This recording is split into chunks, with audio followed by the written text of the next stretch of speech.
Olá, sejam muito bem-vindos ao canal.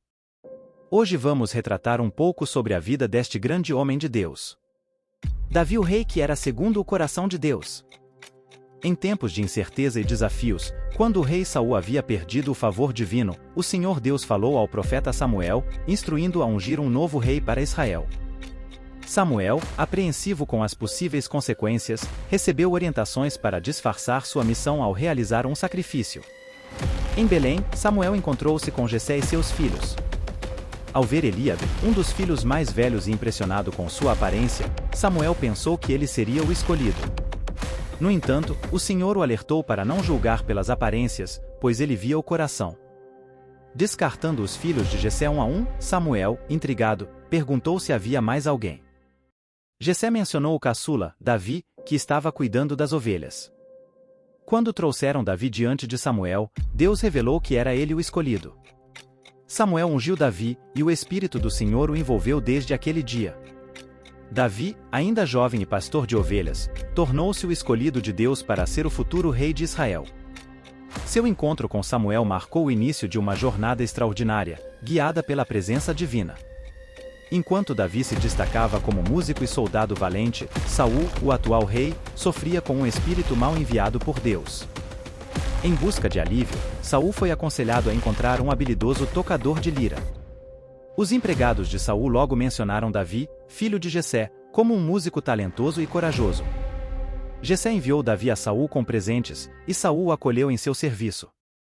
Davi não apenas aliviou o sofrimento de Saul com sua música, mas também conquistou o coração do rei. Saul, impressionado com Davi, decidiu mantê-lo a seu serviço. Assim, a vida de Davi entrelaçou-se com a história de Saul, marcando o início de um capítulo significativo na narrativa bíblica. O Espírito do Senhor impulsionou Davi, enquanto Saul experimentava a aflição causada pelo espírito mau. Esta é a história do humilde pastor escolhido para ser rei, cujas notas de lira ecoaram nos corredores do palácio, trazendo alívio e esperança. Uma história de um jovem ungido, destinado a se tornar um dos maiores reis de Israel, uma história que nos lembra que, nos planos de Deus, o menos provável muitas vezes se torna o mais extraordinário. Num tempo de tensões e conflitos, os filisteus se reuniram em Socó, preparados para uma batalha crucial com os israelitas, liderados pelo rei Saul. O cenário estava estabelecido entre os montes, com os filisteus de um lado e os israelitas do outro. No centro desse enfrentamento, emergiu Golias, um gigante de quase 3 metros, robustamente armado e desafiante. Usando uma armadura de bronze, uma lança imponente e um escudo conduzido por um soldado à sua frente, Golias proclamou seu desafio aos israelitas, clamando por um representante em combate. Enquanto Saul e seu exército enfrentavam o temor diante do desafio filisteu, uma figura menos proeminente, mas destinada à grandeza, entrava em cena. Davi, o mais jovem dos filhos de Jessé, ainda pastoreando o rebanho de seu pai, foi enviado ao campo de batalha para levar provisões a seus irmãos. Ao chegar, Davi testemunhou o desafio de Golias e questionou o porquê do temor.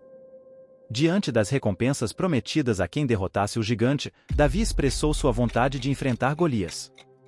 Seu irmão mais velho, Eliabe, repreendeu-o, mas Davi, confiante em Deus, explicou sua experiência ao proteger o rebanho de leões e ursos.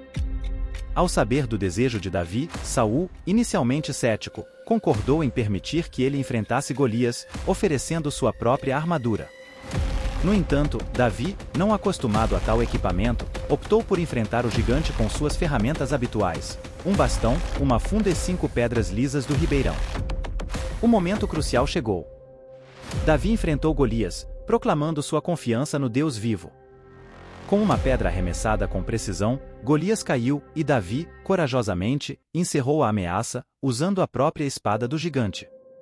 A vitória de Davi reverberou nas fileiras filisteias, desencadeando uma perseguição pelos israelitas que culminou na derrota dos filisteus. Davi levou a cabeça de Golias a Jerusalém, enquanto as armas do gigante foram preservadas como troféu. Ao retornar ao acampamento, Davi foi apresentado a Saul, revelando sua origem humilde de Belém. Esse episódio marcou o início da jornada extraordinária de Davi, o pastor ungido que se tornaria o lendário rei de Israel. A amizade entre Davi e Jonatas, filho de Saul, floresceu rapidamente, transformando-se em um laço profundo e sincero.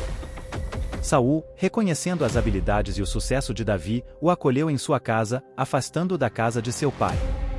Jonatas, expressando seu amor e lealdade a Davi, fez um juramento de amizade, selando o compromisso ao presenteá-lo com sua capa, túnica militar, espada, arco e cinto.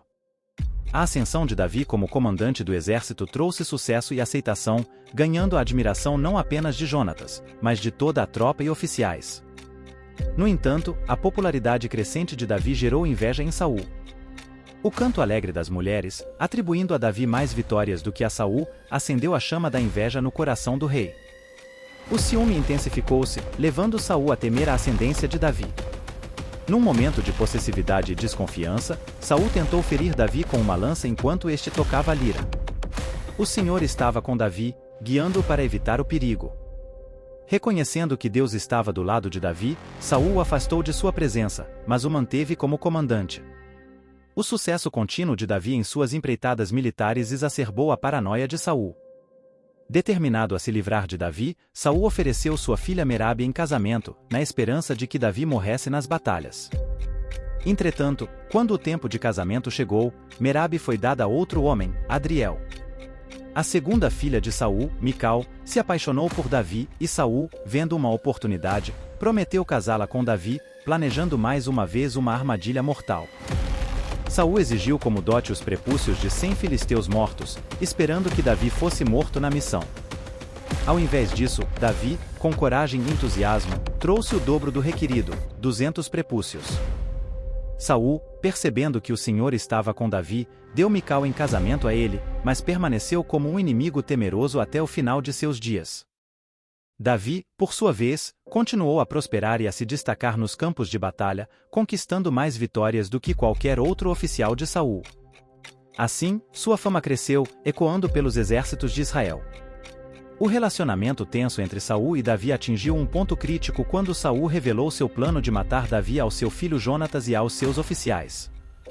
No entanto, Jonatas, que nutria uma profunda amizade por Davi, decidiu alertá-lo sobre o perigo iminente.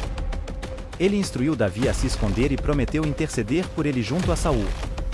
Jonatas então abordou Saul em defesa de Davi, destacando os inúmeros feitos e serviços valiosos prestados por Davi. Convencido pelas palavras de Jonatas, Saul jurou que não prejudicaria Davi. Mesmo após esse acordo, a hostilidade persistiu, e Davi continuou a lutar contra os filisteus, alcançando vitórias notáveis. No entanto, Saul, atormentado por um espírito mal enviado pelo Senhor, tentou assassinar Davi enquanto ele tocava a lira. Davi escapou milagrosamente, mas a ameaça persistiu. Na tentativa de garantir a segurança de Davi, Mical, esposa de Davi, o alertou sobre o plano de Saul e o ajudou a fugir pela janela. Para enganar os mensageiros de Saul, Mical usou um ídolo doméstico, colocou uma almofada na cama e a cobriu com pelos de cabra, simulando a presença de Davi doente.